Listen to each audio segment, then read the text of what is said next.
네, 안녕하십니까. 2015년도 서울시 7급 11번부터 같이 보도록 하겠습니다.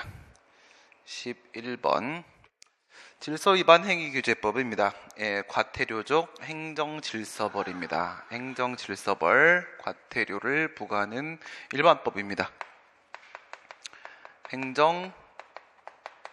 질서벌, 과태료 부과, 간접적인 행정 목적 침해가 이루어졌을 때 하는 게 바로 행정질서벌로서 과태료 부과고요. 과태료의 부가징수 재판 및 집행 등의 절차에 대해서 다른 법률에서 이 법과 달리 정하고 있을 때 다른 법률입니다. 다른 법률이면은 개별법 얘기하는 거죠. 그러니까 일반적으로 이런 개별법이라고 하게 되면 얘가 특별법이 될 것이고요. 얘가 특별법이 되고, 질서위반 행위규제법이 과태료 부과에 대한 일반법이기 때문에 특별법이 있으면 일반적으로 보게 되면 특별법 적용시키는 게 맞을 건데 여기는 그렇지가 않다 이겁니다. 여기는 그렇지가 않다. 이 법과 충돌하는 경우에, 달리 정하고 있는 경우에는 그 법률이 우선하는 게 아닙니다. 이 법률이, 개별법이 우선하는 게 아니라 여러 개별법에 흩어져 있는 과태료에 대한 규정들을 질서위반 행위규제법 하나로 모으기 위해서 만든 법이기 때문에 질서위반 행위규제법 제5조에 따르게 되면 본인이 과태료 부과에 대한 일반법이면서 또한 본인이 과태료 부과에 대한 특별법이다, 나를 적용시켜라, 이렇게 규정이 되어 있습니다. 아주 특이한 현상이고요. 행정청은 당사자가 납부기한까지 과태료를 납부하지 않으면 과태료 부과가 이미 이루어졌는데 납부를 안 했습니다. 납부기간이 경과한 날부터 체납된 과태료에 대한 100분의 5에 상당하는 가산금을 징수한다. 지금 납부하지 않았다라고 얘기하는 것은 무엇을 하지 않았다는 얘기예요? 이의제기를 하지 않았다.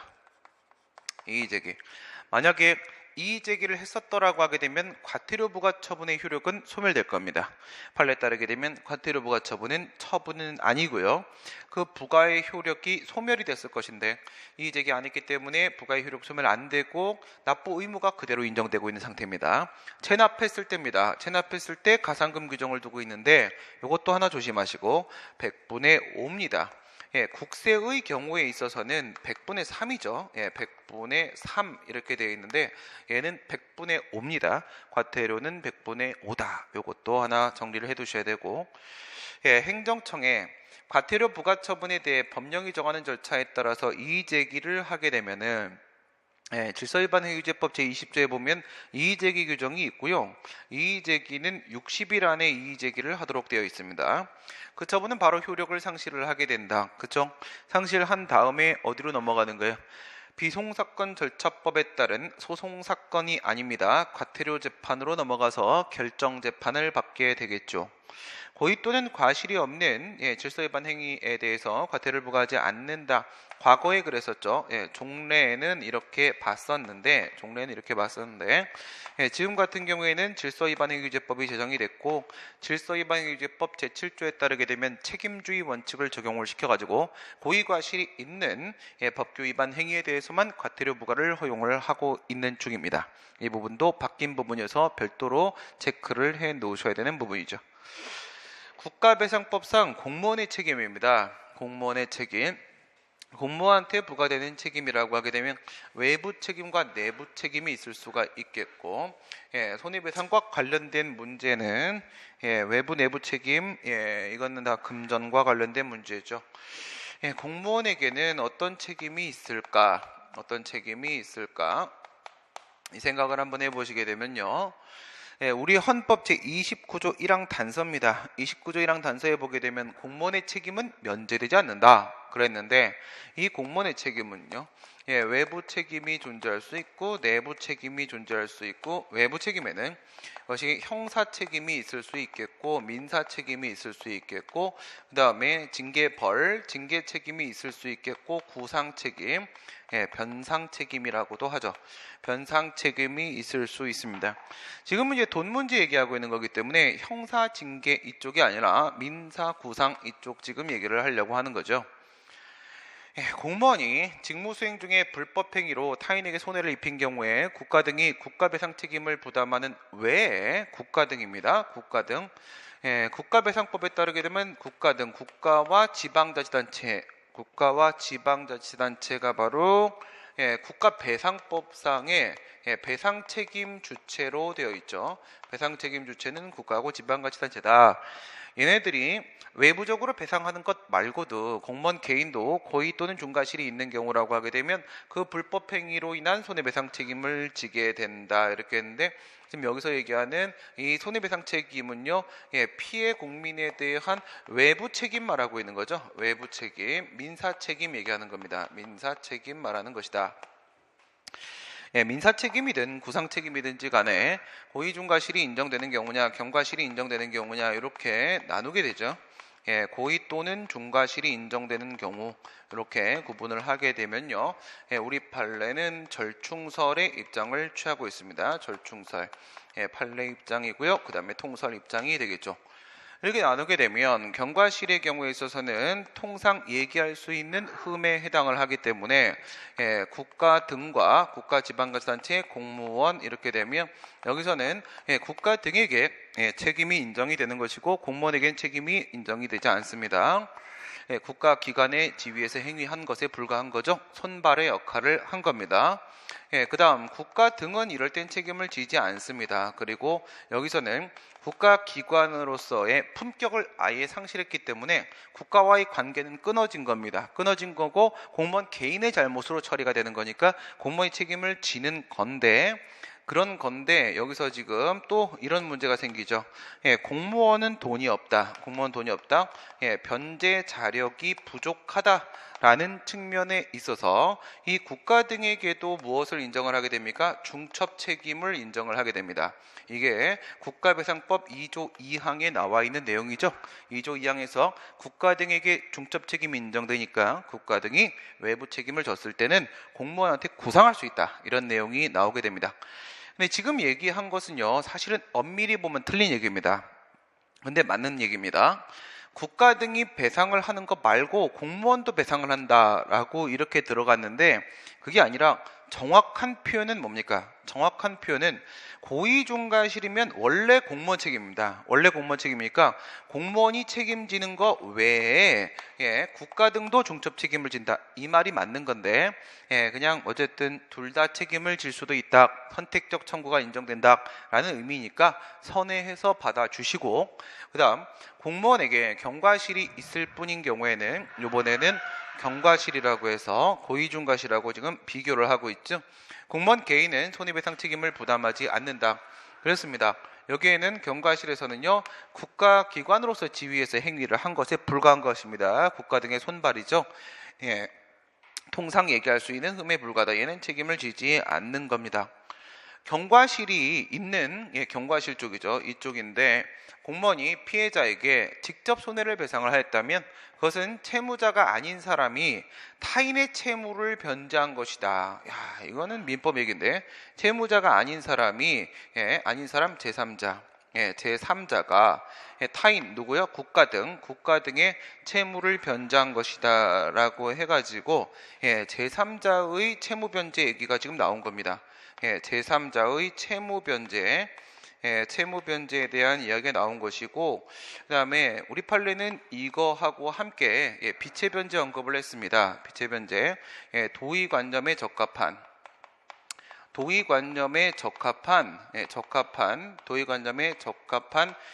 이것은 비체 변제에 해당을 한다. 비체 변제에 해당한다. 이런 얘기를 했는데 지금 그 말까지 나오면 이건 좀 너무했죠. 지금 이거는 지금 법원 검찰직이 아닌데 이 원리만 한번 기억을 해놓으세요. 원리만 기억을 하시게 되면 이거는 정상적인 채무 변제다라고 말한 거예요. 정상적인 채무 변제다. 보시다시피 공무원은 아무 책임이 없어요. 공무원 책임이 아무것도 없는데 공무원이 피해자한테 돈을 줬지 않습니까? 그러면 원래는 뭐로 봐야 된다는 거예요. 이걸 적용을 안 시키면 피해자는 지금 공무원한테 그 돈을 반환해야 되는 거거든요. 근데 그것이 아니라 제3자의 채무 변제에 해당을 한다. 지금 이 부분을 친 거고, 그렇기 때문에 피해자가 그 받은 돈을 전혀 책임이 없는 경과실이죠. 공무원에게 반환해야 되는 것이 아닌 것이다라는 얘기예요. 이거는 이제 민법 얘기이기 때문에 좀 너무 많이 들어왔는데 그러면 여기서 그 다음 생각을 해볼 수 있는 것은 바로 뭐냐면요. 피해자가 공무원한테 반환해야 되는 게 아니라면, 이 친구의 만약에 손해액이 1억이라면 반환해야 될 권리 의무 관계가 없으니까 얘는 1억을 다 받은 겁니다. 그쵸? 다 받은 거죠. 그러면 원래는 누가 돈을 줘야 되는 것이었었어요? 원래는 국가 등이 돈을 줘야 되는 것이었었죠. 국가 등이. 여기는 공중보건위 사건이었었죠. 그러니까 공중보건위, 국가 등, 공중보건위가 포함된 행정주체인 국가 등이 얘한테 배상을 해줘야 되는 거였거든요. 이렇게 배상을 해줘야 되는 건데, 여기서 얘가 반환을 안 해도 되는 거라고 하게 되면 배상은 이미 된 거나 마찬가지니까 국가 등은 피해자한테 더 이상 돈을 안 줘도 되는 겁니다. 안 줘도 되는 거면 국가 등은 자신이 이행을 하지 않았음에도 불구하고 본인의 채무가 소멸해 버렸다고요. 채무가 소멸해 버렸단 말이야. 이런 상황이라고 보게 되면 얘는 반환할 필요가 없고, 그 다음에 그렇다면 따라서 국가는 피해자한테 돈을 안 줘도 된다면 이제 이 피해자는 이 법률 관계에서 빠진다는 겁니다. 이렇게 되면 얘는 변수가 아닌 거예요. 빠지게 되고, 그러면 공무원과 국가 둘 사이의 법률 관계 문제로 넘어가게 되는 것이고, 제3자가 지금 대신해서 이 채무를 변제해 준 거니까, 그러면 국가 등은 다시 얘한테 돈을 줘야 된다, 다시 변제를 해줘야 된다라는 얘기가 성립이 되는 것이어서, 여기처럼 국가배상법을 근거로 해서 중첩 책임이 인정되는 상황이 아닙니다. 여기는 아닌데, 아주 특이하게도 공무원의 과실이었었죠. 공무원의 과실로 얘가 외부 배상을 한 상황이 지금 상정이 된 그런 거죠. 본인이 소송에서 이 재판에서 공무원이다라고 말만 했으면 되는 건데 스스로가 공무원인지를 몰랐었던 사건이고, 그러니까 공무원이 아니면 그냥 사인과 사인의 문제가 처리가 된 거고, 그래서 얘가 얘한테 돈을 주는 그런 상황이 발생했었죠. 피해자에게 손해를 직접 배상한 경과실밖에 없는 공무원이 국가에 대해서 국가의 손해배상 책임의 범위 내에서 자신이 변제한 금액에 대한 구상권을 행사하는 것은 당연히 가능한 거죠.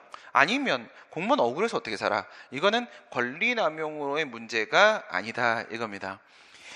그래서 이게 지금 사법시험이었으면 이렇게 들어오는데, 지금 사법시험도 아니고 지금 법원검찰직도 아닌데 이건 너무 들어왔습니다. 5급 공채에서도 이렇게 안 냅니다. 5급 공채에 나왔었거든요. 저쪽에 나왔어요. 입법고시 쪽에. 입법고시 국회 5급 공채에 나왔는데 거기서도 이 결론만 질문을 했지, 결론만 가지고 들어왔지 중간에 민법 얘기를 함부로 꺼내기는 좀 힘듭니다. 네, 너무 좀 많이 들어왔고요.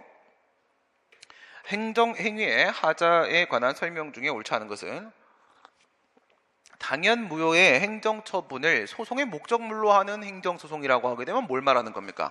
이거는 무효확인 소송을 얘기하는 거죠. 무효확인 소송, 항고소송 중에 무효확인 소송을 얘기하는 겁니다.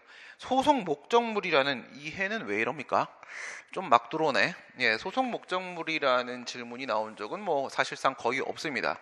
소송 목적물이란 건 뭐냐면 해당 소송에서 법원이 과연 무엇인지 여부를 판단해야 되는 건, 뭘 판단해야 될 것인지의 문제예요. 그러니까 취소 소송을 제기하게 되면 그 처분이 취소할 수 있는 행정 행위인가, 취소할 수 있는 행정 처분인지 이거를 판단하는 게 이 소송의 목적지예요. 이게 목적물, 객관적 대상이 되는 겁니다. 무효확인 소송이라고 하게 되면 그것이 당연 무효인 행정 행위인가, 당연 무효인 행정 처분인가, 이거를 판단하는 게 그게 바로 이 소송의 목적물이 되는 겁니다. 만약에 부작위 위법 확인 소송을 제기하게 되면 이거는 그 부작위가 과연 위법한 부작위인 것인가, 이거를 판단하는 게 이게 바로 소송 목적물이 되는 겁니다. 제 책에다가도 이런 내용 넣었더니 막 학생들이 뭐 이런 것까지 알아야 돼요 막 이런 얘기를 하는 부분인데 막 내고 있네. 행정소송에서 사정 판결을 할 수 없다. 뭐 어쨌든 뭐예요? 무효확인 소송이죠. 무효확인 소송. 물론 소송 목적물이라는 지금 이 표현이 이 질문에서 가장 적절하긴 한데, 이거 민사소송을 배우지 않는 학생들한테 조금 더 들어온 느낌이 좀 있고요. 그래서 사정 판결 우리 판례에 따르게 되면 뭐라고 하냐? 존치시킬 효력이 없는 행정행위에 대해서는 사정 판결할 수가 없다라고 해서 28조의 사정 판결을 38조 1항 무효학인송에 준용을 하지 않고 있죠. 사정 판결의 목적은 무엇이냐? 처분의 효력을 유지하는 게 목적이기 때문에 효력이 없는 상태에서 만약 사정 판결하게 되면 법원이 판결로서 새로운 처분을 발령한 결과를 초래하게 되고 권력분리 원칙에 반하게 됩니다. 그래서 이럴 땐 행정부가 직접 나서야 되는 거지 사법부가 나설 문제가 아니다 이거죠. 새롭게 다시 적법하게 처분을 하는 게 맞겠고요. 행정처분에 당연 무효를 선언하는 의미에서 취소를 구하는 행정소송 이렇게 얘기하게 되면 얘는요, 무효 선언을 구하는 취소소송이라는 취소소송의 소장이 따로 있다고 했습니다. 행정법원에. 무효 선언을 구하는 취소송 이렇게 들어가면 실질은 무효확인 소송이 되는 것이고 그 다음에 형식은 취소소송이 되는 것입니다. 이랬을 때 학설은 이건 무효확인 소송 여기에 맞춰가지고 전치주의와 제소기간을 적용시키지 말자 이렇게 말을 하는데 판례는 표시주의 원칙에 따라서 어쨌든 너는 취소소송의 소장을 접수한 것이다. 그러니까 만약에 다른 법률에서 거쳐라 그러면 전치주의도 적용되는 것이고 또한 제소기간도 적용되는 것이다 이렇게 보죠. 그래서 제소기간을 갖춰야 된다라고 보는 게 우리 판례 입장이 되고요. 하자인은 행정처분이 당연 무효가 되기 위하여는 그 하자가 법규의 중요한 부분을 위반한 중대한 위법이어야 되는 것이고 그 다음 일반인의 관점에서 외견상 객관적으로 명백한 위법이어야 된다. 압불사 이거라고 했습니다. 압불사 이게 명백이죠. 하자가 중대하고 명백한 것인가 중대 명백성설 얘기하는 거죠. 중대 명백한 것인지 여부를 판단함에 있어서 구체적 사안의 특수성은 고려하지 않고 그 법규만 가지고 판단을 내리자. 그렇진 않죠. 무효냐 취소냐라는 문제는 사건마다 다 달라지는 겁니다. 다 달라지는 거예요. 구체적 사건에 대한 재판을 하면서 구체적 사안을 특수성을 고려하지 않으면 이건 헌법재판이죠. 그렇죠? 이거는 추상적 재판을 하려고 드는 겁니다. 결코 용납될 수 없는 부분인 것이고요. 그래서 얘 같은 경우에는 무효와 취소의 구별 기준에서 중대성설이 있죠. 중대성설이 있고 얘는 중대하기만 하면 그러면 바로 무효다 이렇게 보려고 하는 거고 그 다음에 명백성 보충 요건설 명백성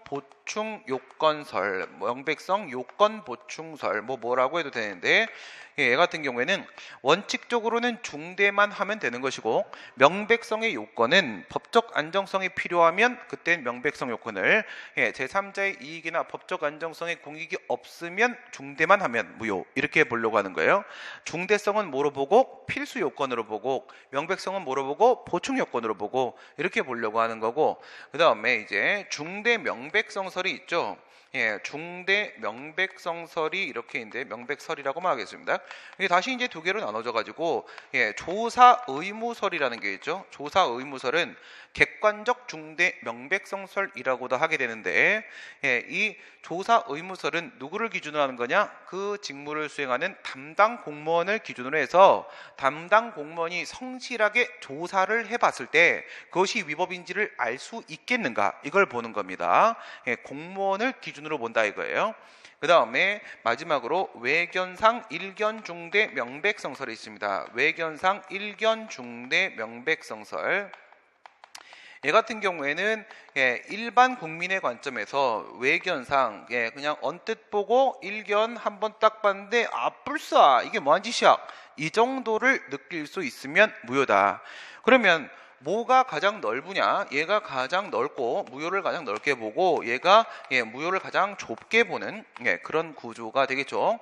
헌법재판소가 위헌법률에 근거한 행정처분의 효력과 관련하여 그 행정처분을 무효라고 하더라도 법적 안정성을 크게 해치지 않는 반면에 하자가 중대해서 권리구제는 필요하다. 법적 안정성과 권리구제 이렇게 비교해서 예외적으로 당연무효사로 보아야 한다는 입장을 취하고 있다. 저것 때문에 위헌인 법률에 근거한 처분에 대해서 소급표를 인정해야만 그 처분이 법률 유보 위반으로 위협해질 수가 있는 건데, 우리 판례 같은 경우에는 대법원은 뭐라 보냐, 불가증력이 발생한 일반 사건에는 소급표가 적용 안 된다라고 보지만 헌법재판소는 불가증력이 발생해서 더 이상 취소 판결이 나올 수 없는 상황이라고 하더라도 무효라고 봐버릴 수 있다면 상관없는 거 아니냐라고 하면서 소급표를 예외적으로 허용을 하기도 하죠. 그러니까 이 부분에서는 헌법재판소가 이 명백성 보충 요건설의 입장을 적용하는 경우가 있다, 이렇게 지금 해석이 되는 겁니다. 여기서 비교를 해보게 되면 법적 안정성에 대한 문제하고 그 다음에 국민의 권리 구제의 문제, 법적 안정, 성 빼볼까요? 법적 안정과 권리 구제 이렇게 비교했을 때 이쪽이 더 크고 이쪽이 더 크다, 이렇게 들어가게 되면 위에 법적 안정이 더 크면 그러면 명백성을 요구하겠다? 그렇다. 법적 안정이 더 큰 상황으로 파악이 되면 명백성 요건을 요구하겠다, 추가하겠다, 이렇게 보는 거고, 만약에 권리 구제의 필요성이 더 큰 상황이다, 이렇게 판단이 되면 명백성 버리고 중대성만 인정되면 무효로 보겠다, 지금 이런 식의 접근을 들어가려고 하는 건데요. 이게 지금 어떤 상황에서냐면 이 판례가 과세 처분이 나왔단 말입니다. 과세 처분이 나왔고 이제 그 근거 법률이 있었죠. 그 근거 법률이 있었고 여기에 대해서 위헌 결정이 나왔죠. 위헌 결정이 나왔는데 이 뒤쪽에 후속 처분 나올 거 아니겠습니까? 이 돈을 안 내게 되면 강제징수 들어가겠죠. 강제징수, 이게 판례가 표현하는 후속 행정처분입니다. 후속 행정처분. 그래서 독촉, 압류, 공매, 청산 이렇게 들어갈 텐데, 독촉, 압류, 공매, 청산 이렇게 들어갈 텐데 말입니다. 이렇게 갔을 때 이게 있었냐 없었냐 이거예요. 이와 같은 후속 행정처분이 1번, 2번 만약에 있었다라고 하게 되면 그러면 이미 뭐예요? 독촉 압류가 들어간 상태잖아. 그럼 여기서 이미 법률관계가 만들어져 있지 않습니까? 들어간 부분에 만들어져 있으니까 이렇게 되면은 법적 안정성이 더 커졌다 이거예요. 더 커졌다. 요딴 상황이면 명백성을 요구할 거고, 근데 명백 안 한 건 확실하거든 저게, 그쵸? 법률이나 법률조항이 헌법에 위반되는지 여부는 일반 국민 맨 밑에 있는 외견상 일견 중대 명백성설 뭐 이런 식으로 생각을 해보게 되면 명백하진 않거든요.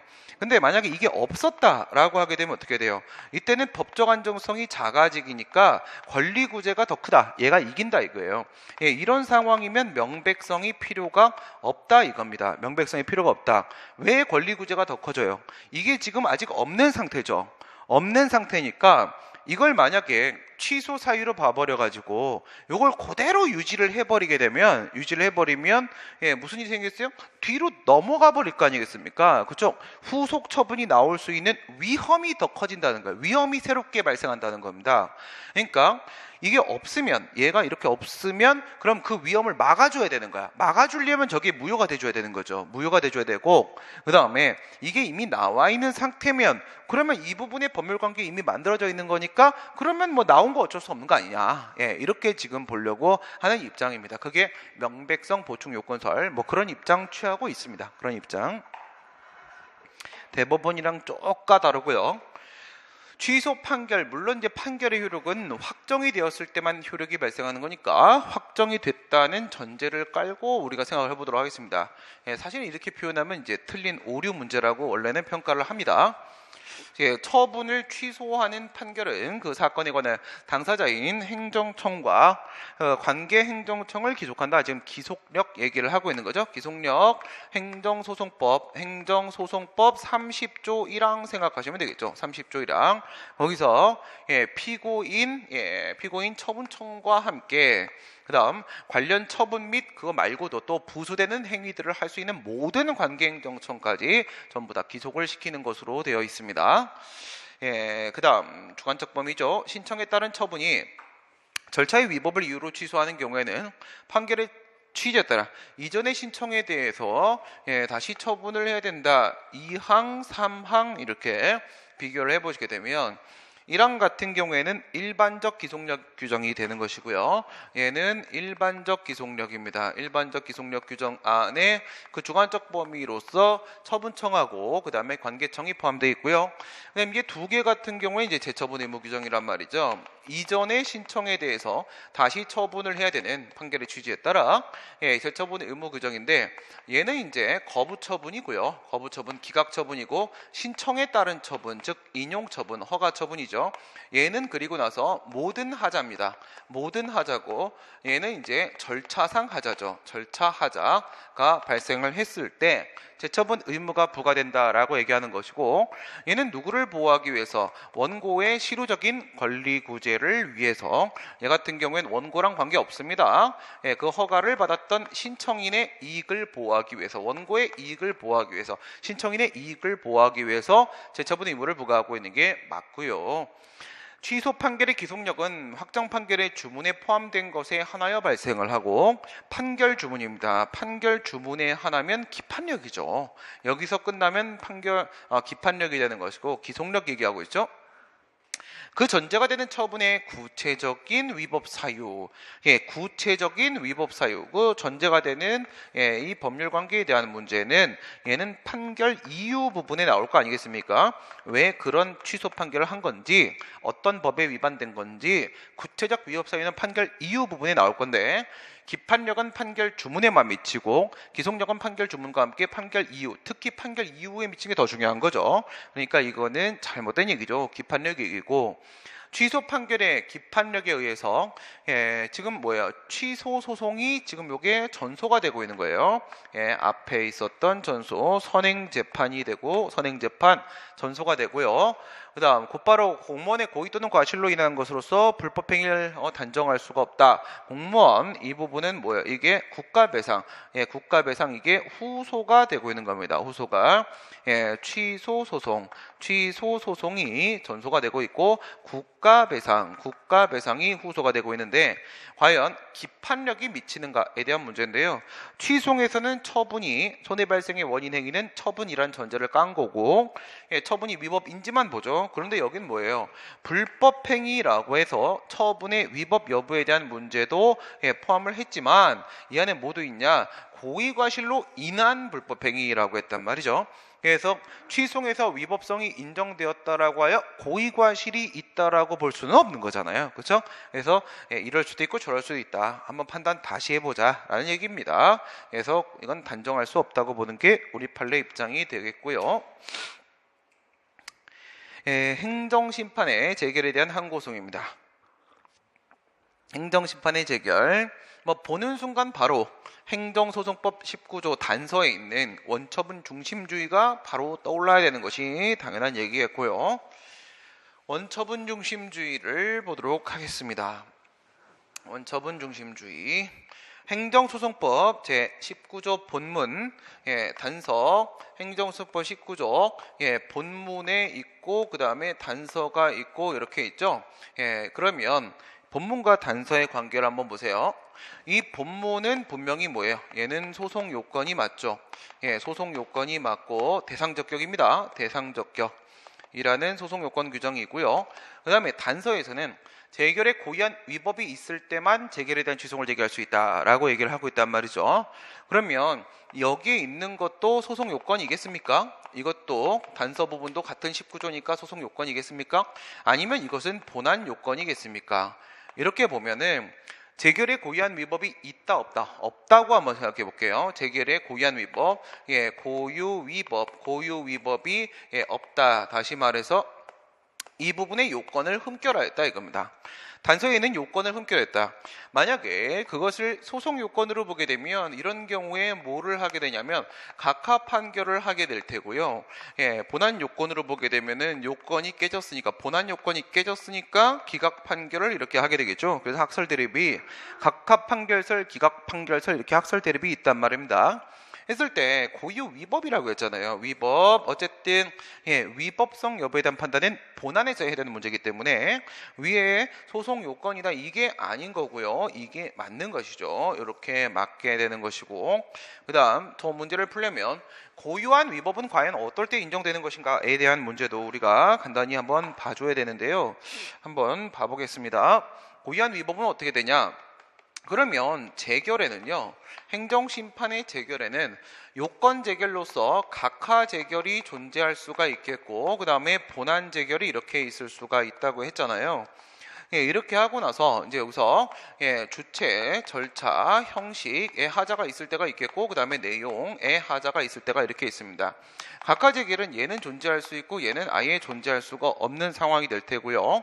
이 본안 재결 같은 경우에는 다시 이렇게 나눠가지고 전부 인용 재결이 나온 상황이 있을 수 있겠고, 일부 인용 재결이 나온 상황이 있을 수 있겠고, 기각 재결이 나온 상황이 이렇게 있을 수 있겠는데, 여기서 이제 주체, 절차, 형식의 하자라고 하게 되면 얘는 무조건 고유한 위법이 인정되죠. 얘는 고유 위법이 되는 겁니다. 이거는 고정값이고 이 부분이 문제가 되는 거야. 이 부분이.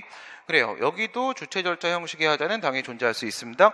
고유 위법 인정되는데 이제 이쪽이 문제가 될 거고, 이 내용상 하자와 관련돼서 공통적으로다가 고유 위법으로 다 같이 모아볼 수 있는 것은 이거는 처분 사유 추가 변경, 처사 추변에 위반되었을 때, 그다음 두 번째 직권 심리에 위반되었을 때라면은 아주 예외적인 겁니다. 이거 이 부분은 아주 이런 경우 거의 없어요. 아주 예외적인 상황이 되는 것이고, 얘들과 함께 얘 같은 경우에는 전부 인용은 그 원처분이 제3자효 행정행위일 때 고유위법 한 개 인정되고, 여기는 더 이상은 없고 기각재결이라고 하게 되면 사정재결이 나왔을 때, 그 다음에 추가 불이익이 나왔을 때 고유위법이 인정될 수 있습니다. 여기까지 이렇게 보시면, 기각재결 같은 경우에는 내용상 하자라고 했을 때 이것도 다 예외적인 상황이기 때문에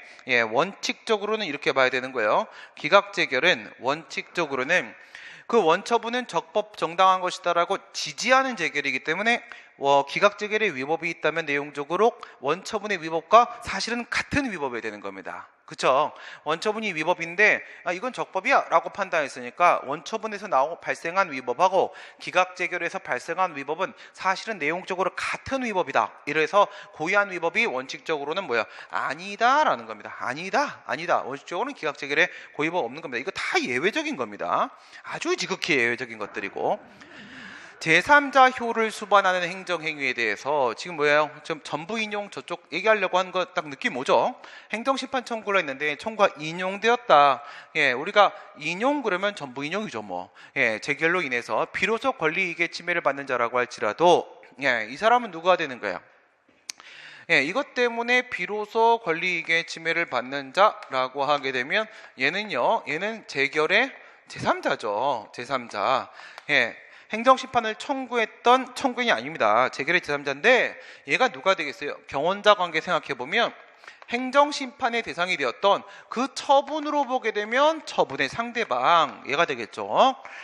자라도 인용재결 항고송을 제기할 수 있죠. 우리 판례는 뭐라고 했냐? 원처분이 제3자효 행정이라고 하게 되면 재결의 제3자라고 할지라도 당연히 원고 적격이 인정된다라고 얘기를 했습니다. 당연히 인정이 되는 겁니다.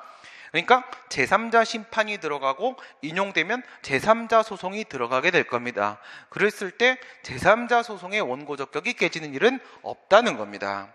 원처분 중심주의, 원처분주의에 반하여 재결에 대해서 항고송을 제기를 하였으나 만약에 재결 취소를 제기한 겁니다. 재결에 고유한 위법이 없어요. 재결 자체에 고유한 위법이 없는 상황이라고 한다면 각하 판결이 된다? 아니다. 기각 판결을 해야 된다. 이건 소송 요건이 아니라 본안 요건이다.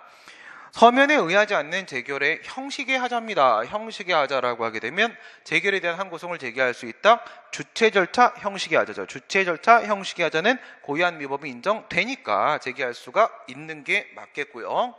기각재결에 대해서는 기각재결입니다. 기각재결은 원칙적으로는 고의한 위법이 없는 겁니다.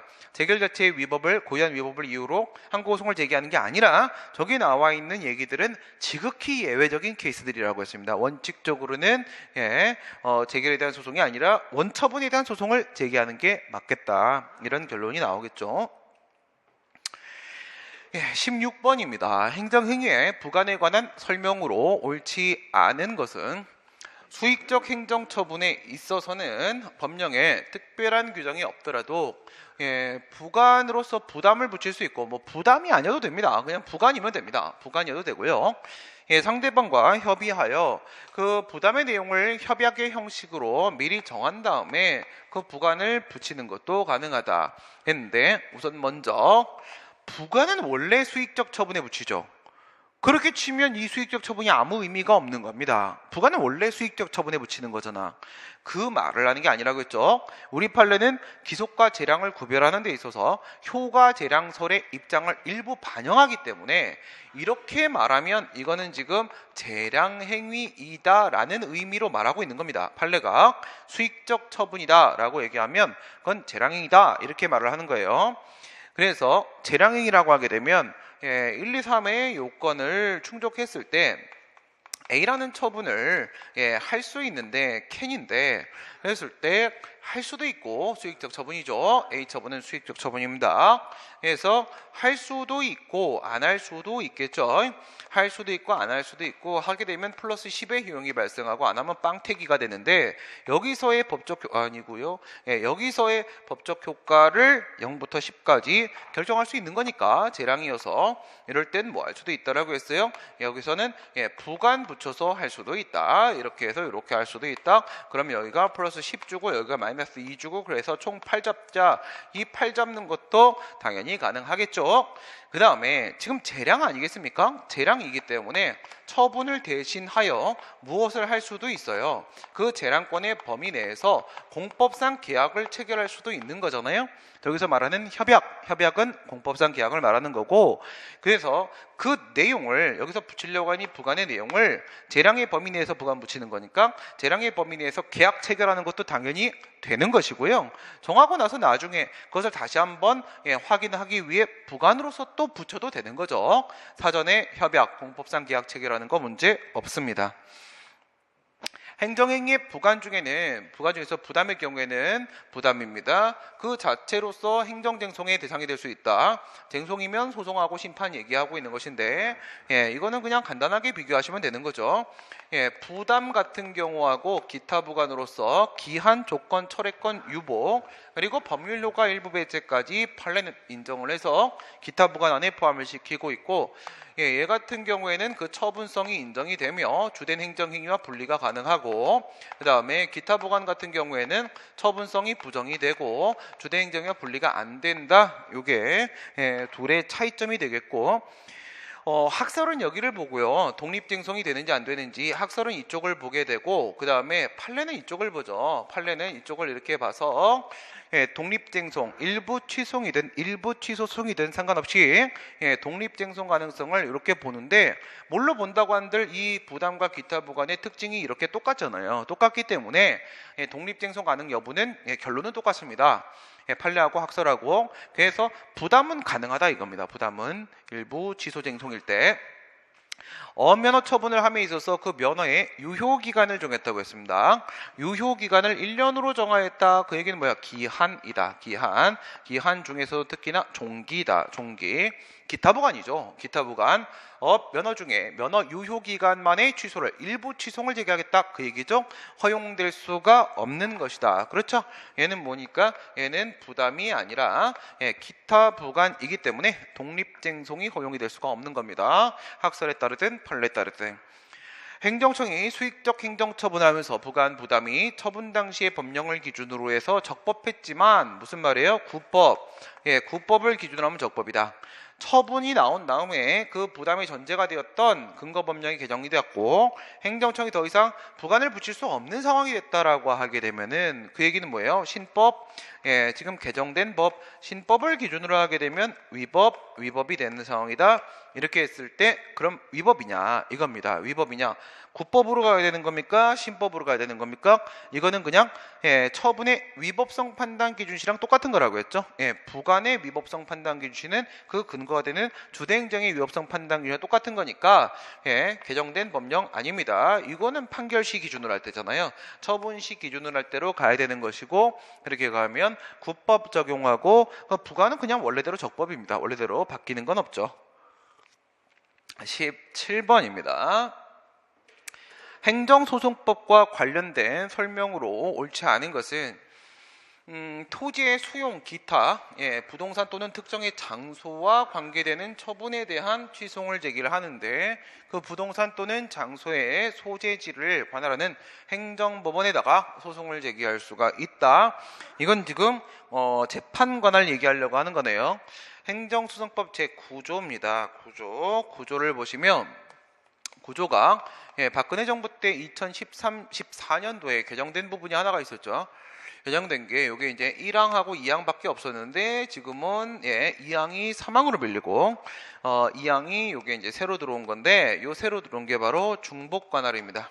중복 관할에 대한 문제고 지금 여기서 이제 구조 얘기하는 것은 재판 관할 중에서 심급 관할을 얘기하는 게 아니고 사물 관할을 얘기하는 게 아니라 얘는 토지 관할입니다. 지금 토지 관할 어디 법원에다가 소송을 제기할 것인가 그 얘기를 하는 건데 첫 번째 1항에서는요 피고 행정청 피고 소재지 행정법원입니다. 피고 소재지 행정법원에 제기한다. 이게 기본 원칙이에요. 원칙 잡고 그 다음에 3항에서는 뭐라고 했냐면 지금 저기 토지 수용 등과 같이 부동산 관련된 문제 부동산 관련된 문제라고 하게 되면은 이때는 이 피고 소재지 이쪽이 아니라 이 부동산 소재지 부동산 소재지 행정법원에다가 해도 된다, 할 수 있다.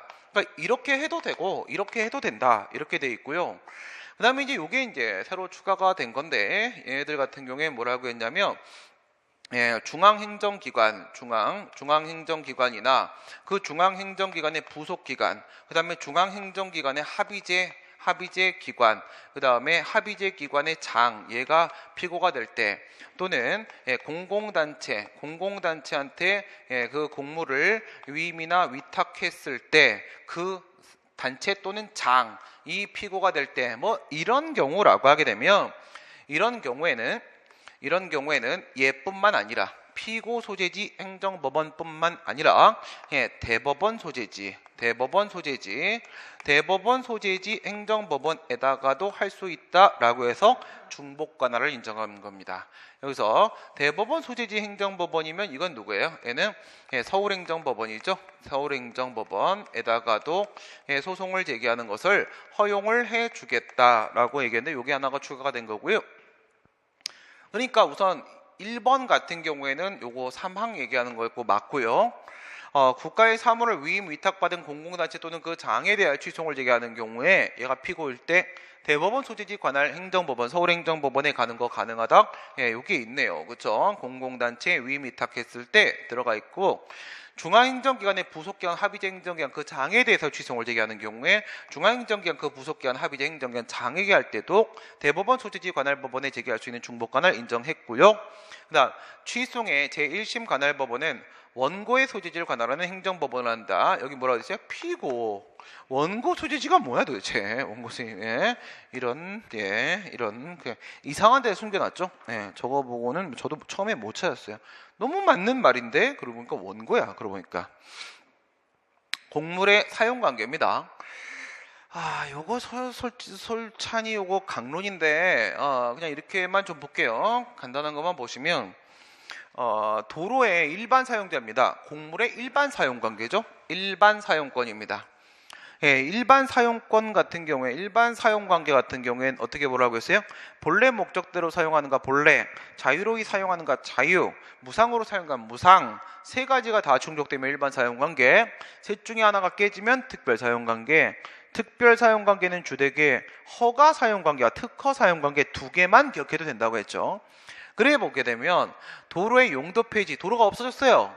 그냥 내가 이 앞에 출근할 때마다 패스온 앞에 도로를 내가 지나간단 말이죠. 지나가는데 도로가 사라졌네. 도로가 사라졌습니다. 그럼 어떻게? 직접적이고 구체적인 이해관계를 가지고 있다면 요게 바로 뭐예요? 요게 바로 계속적 사용으로서 고양된 일반 사용관계입니다. 고양된 일반 사용권. 고양된 일반 사용관계인데 이것만 가지고는 소송을 제기할 수 있는 원고적격까지 인정이 안 돼요. 알겠죠? 특별 사용관계 정도는 가져야지 원고적격이 인정이 되는데 일반 사용권만 갖고는 인정이 안 됩니다. 일반 사용권도 반사적 이익은 아닙니다. 그것도 권리는 권리인데 그것만 가지고 원고적격 인정하지 않습니다. 근데 이익을 현실적으로 침해했다면 이건 뭐예요? 저 고양된 일반 사용권이 더더더 고양돼서 결국은 공법상 권리로서 법률상 이익이 인정된 케이스거든요. 많이 들어갔습니다. 이건 강론입니다. 이거는. 그래서 그냥 이런 상태를 보세요. 통로에도 어느 정도 살짝 들어왔다 나왔다 정도 하니까 고양된 일반 사용권 인정됐고 그것만으로는 안 되고 현실적 침해까지 나왔을 때 그랬을 땐 원고적격 인정할 수 있다. 그 프로세스만 기억해 놓으시면 총론 문제로서는 충분합니다.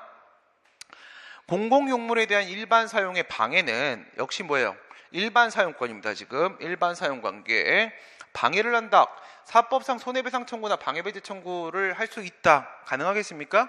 이건 가능합니다. 이거는 아니 내가 이 앞에 도로를 지나가는데 나만 못 가게 왜? 왜 나만 못 가게? 그거는 방해배제 청구할 수 있습니다. 그런데 적법한 개발로 인해서 일반 사용이 제한이 됐습니다. 또 뭐예요? 용도 폐지 들어가 보세요. 용도 폐지. 도로를 없애버렸어요. 그랬을 때 내가 난 그냥 일반 사용자야. 일반 사용자. 그냥 지나가는 거야. 그냥 지나가는 사람인데 나 완전 불편. 나 불편. 돈 내놔. 안 됩니다. 이거는 특별한 희생이라고 볼 수 없습니다. 그렇죠? 일반 사용권 가지고 특별한 희생 발생이라고 볼 수는 없고요. 이거는 말이 안 되고 하천 점용 허가권은 특허의 곡물 사용권의 일종으로서 맞아요. 그렇죠? 저건 자연 곡물이죠. 자연 곡물을 사용할 수 있는 권리를 설정해 주는 겁니다. 특허예요. 특허. 도로 점용 허가, 하천 점용 허가 이런 거 다 특허고요. 권리 설정행위죠. 하천의 관리 주체에 대해서 국가 등에 대해서 일정한 특별 사용을 청구할 수 있는 채권이 인정되는 건 맞습니다. 돈도 내잖아. 돈도 내고 그동안 사용을 하는 건데 대세적 효력, 채권이라는 것은 특정인에 대해서 주장하는 권리고 그 다음에 물권이라는 것은 모든 사람에게 주장할 수 있는 권리인데 그것까지 인정되는 건 아닙니다. 그것까지 인정되는 건 아니기 때문에 이것은 물권이라고 볼 수 없다. 이게 만약에 물권이라고 하게 되면 어떻게 되겠어요? 이런 상황을 한번 생각해 보세요. 만약에 이 물건에 대해서 내가 모든 사람에게 주장할 수 있는 물건이 인정된 대세적 권리가 인정이 되는 거라고 한다면 그러면 내가 여기서 하천 말고 우리 도로로 바꿔봅시다. 도로 바꿔봐요. 그럼 내가 여기서 주유소 하지 않습니까? 내가 그렇게 주유소를 해요. 내가 주유소를 하는데 여기는 몬도, 여기는 차도, 여기는 몬도, 여기는 인도 이렇게 돼 있어요. 그럼 여기가 내가 운영하고 있는 석유 판매업 허가를 받아서 석유 판매업자입니다. 주유소래. 그럼 여기 이제 차 들어오고 여기 차 나가고 이렇게 해야 될 거 아니겠습니까? 그럼 내가 여기다가 도로 점용 허가를 받았어요. 도로 점용료도 냅니다. 그럼 내가 여기 도로 점용 허가 받았으니까 이게 만약 물건이라고 하게 되면 여기 지나가는 사람들 다 막을 수 있는 거예요. 뭐 어딜 지나가? 이렇게 할 수 있는 거거든요. 이거 내 땅 아닙니다. 내 땅 아니고요. 채권은 인정될 수 있지만 물권은 인정될 수 없습니다. 그럼 여기 지나가는 사람 다. 그래서 이럴 때 뭐라고 하냐면 얘는 지금 허가받았으면 특허받아놓은 거니까 특별 사용관계죠. 일반 사용장, 그냥 여기 지나가는 보행장, 일반 사용과 특별 사용의 병조는 가능하다 이렇게 봅니다. 병조는 가능하다. 작년 5급 공채 문제입니다. 공유재산의 관리청이 기부 체납된 행정재산에 대하여 하는 이게 뭐예요? 지방자치단체 소유재산이죠. 근데 어떻게 만들어진 재산이야? 소유권이 기부 체납 받아서 만들어진 거예요. 맞아요. 이렇게 되면 얘들 소유권 갖는 거 맞고요. 행정재산이면 이건 강학상 곡물이죠. 강학상 곡물에 대하여 하는 사용수익허가, 행정재산의 목적의 사용호가 뭐예요? 특허죠. 특허. 사법상의 대부가 아니라 행정처분이다. 특허니까 형성적 행정행위로서 그 처분성 인정되는 게 맞습니다. 19번 공무원의 징계. 이것도 좀 강론 많이 좀 들어왔는데 한 10발짝 한 9삽 정도 떴습니다. 공무원에 대한 직위 해제와 징계 처분, 파면 해임, 강등 정직, 감봉 견책은 별개의 처분이다. 나 왜 냈을까 싶은 생각도 좀 들어봤는데 이것 때문에 내지 않았을까? 이거 내는 건 사실 이제 객관적인 부분도 있지만 교수님의 아주 주관적인 메시지도 많이 있습니다. 징계 처분. 국가공무원법 73조의 3에 따라서 나오게 되는 직위 해제.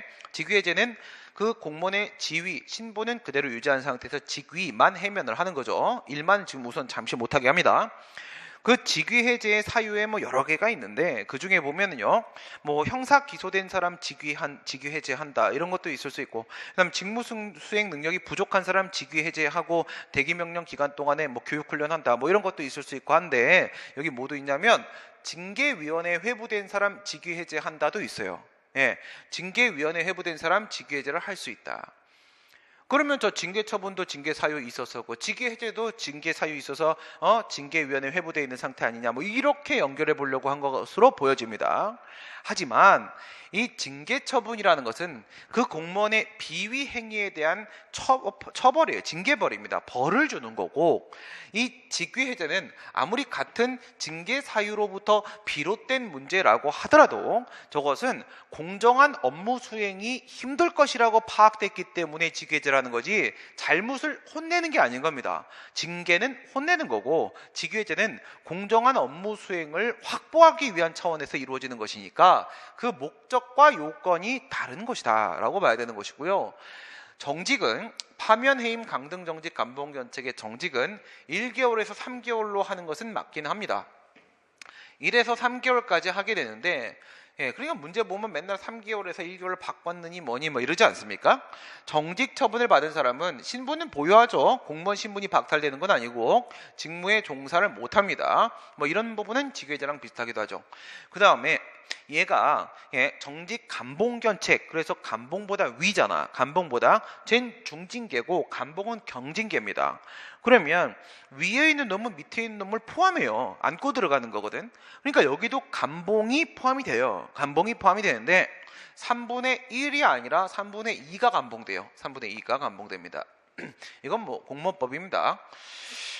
지방공무원 공무원 공급 횡령에 대한 징계 의결 요구는 징계 사유가 발생한 때부터 5년이 지나지 이건 뭐 물어보려고 하는 거예요? 징계 시효입니다. 징계 시효. 이 징계 시효는 위법성 판단 기준시로 들어오면 아주 엄청난 불이탈을 만들어낼 수 있어요. 최근에 아주 유의미한 교통안전공단 판례가 있긴 한데 공무원으로 그냥 넘겨서 오버랩 만들 수도 있거든요. 근데 이건 어쨌든 3년입니다. 지금 3년이에요. 지금도 3년이고 일부가 5년으로 바뀐 부분이 있어요. 일부가 그 얘기를 하려고 하는 겁니다. 그러니까 5년짜리가 있고 원래 다 3년이었었어요. 3년인데 3년이 너무 짧다 그래서 5년으로 이제 바꾼 부분이 있는데 이건 지금도 3년입니다. 그다음 징계로 해임을 당한 자는 3년간 지방공무원에 임용될 수 없다. 이건 맞습니다. 3년간 임용될 수가 없다. 이거는 이제 강론이에요. 강론. 너무 들어왔네요. 빨리 빠져나갑시다. 행정행위의 효력에 관한 설명으로 옳지 않은 것을 송달은 송달 수달이 아니고 송달인데 이 송달은 행정절차법 제14조 1항하고 15조 1항하고 이거 얘기하는 거죠. 개별처분을 전제로 한다라고 했을 때 개별처분 특정 인에 대한 처분, 개별처분이라고 했을 때 14조 1항에 따르게 되면은 처분의 방식은 송달, 그 다음에 효력 발생은 언제 도달, 송달, 도달주의 원칙을 취하고 있다. 얘는 뭐예요? 얘는 처분 방식입니다. 처분은 무슨 방식으로 한다? 방식. 얘는 송달이고요. 얘는 효력 발생입니다. 처분의 효력 발생은 도달되었을 때 한다. 해석, 송달은 다른 법령에 특별한 규정이 있으면 따라가야지 그거는 특별법이니까 송달하고요. 제외하고는 해당 문서가 송달받을 자에게 도달되면 효력 발생 요건. 공정력이란 행정행위에 하자가 있다고 하더라도 그것이 중대 명백하여 당연 무효가 아닌 한 권한 있는 기관이 취소하기 전까지는 여전히 유효하게 통용되는 힘, 이게 공정력이죠. 예, 위법하더라도 취소되지 않는 한 유효한 것 통용되는 효력을 말하는 거 알고 있습니다. 예, 얘하고 뭐가 있어요? 특유한 효력이 행정행위의 특이한 효력, 공정력, 그 다음에 자력 강제력, 그 다음에 행정행위 존속력, 이런 애들이 있죠. 이런 애들. 공정력에는 협의의 공정력과 구성요건적 효력, 강제력에는 집행력과 제재력, 존속력에는 불가증력과 불가변력, 이렇게 포함이 되겠고요. 행정처분이 당연무효임을 전제로 하여 민사소송을 제기한 때 법원은 행정처분이 당연무효인지 여부를 심사할 수 있다. 당연무효인지 여부요?